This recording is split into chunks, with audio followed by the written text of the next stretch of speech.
Some context is why this fight did happen was because of America or Western expansion of the white men, learning how much gold was over in the western area, and then some other things that happened was the white men were also stealing land, and America was also signing a bunch of different treaties to force the Loka Indians out of, and a bunch of other Indian tribes out of their area that they wanted, the white man wanted. To start off, I would be talking about the Battle of, excuse me, Little Bighorn, which was fought on June 25th, 1876. The army was led by Colonel George Armstrong Custer, which he really was a leader that really didn't care and just wanted to steamroll all of his opponents.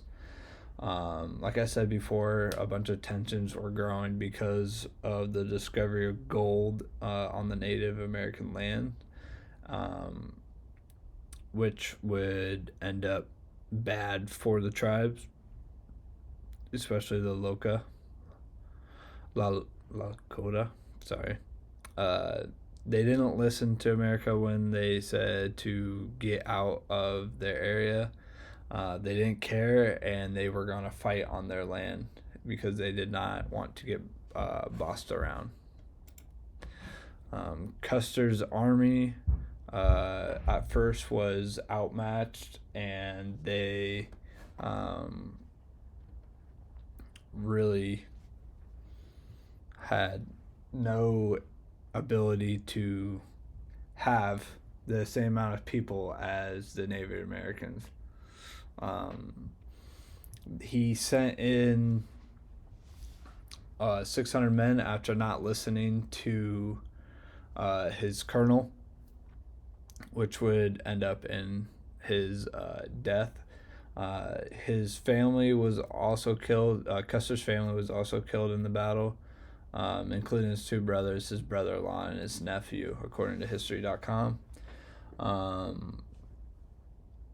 This fight really set and gave so much. What word am I looking for? So much confidence to the Native Americans after fighting uh, all these white men, and ended up killing all of them. Later that spring, a bunch of the white men started living on the river called Little Bighorn. Hence the name. Where they would fight again, where over 1,000 Americans would end up dying. America would put even more men into it, almost tripling the men from before. This would end up killing most of the tribes until, or killing most of the tribe members until they pretty much gave up, and then America took over all the land. And at the start of this, America kept offering money to the tribe, but the tribe, again, like I said, did not leave. So they stayed and fought, and they ended up getting nothing because of this, because they left. Then you got the Wounded Knee Massacre. So it happened on December 19th. Over 150 to 300 people were killed in it. It was in the same place, near the same place in South Dakota where this happened. This was kind of the climax of the war for the U.S. Army, of the whole Indian War.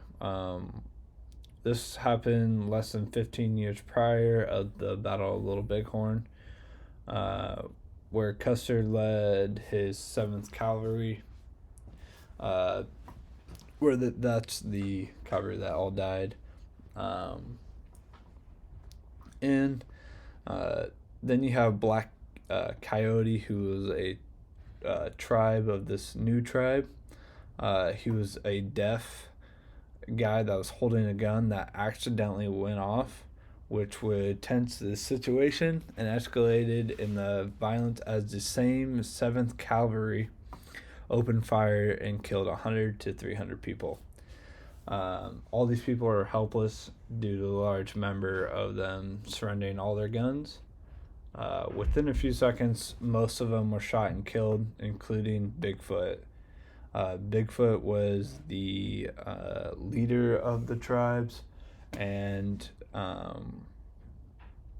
he was one of the first people to give up his gun, and wanted just peace so that nobody could die.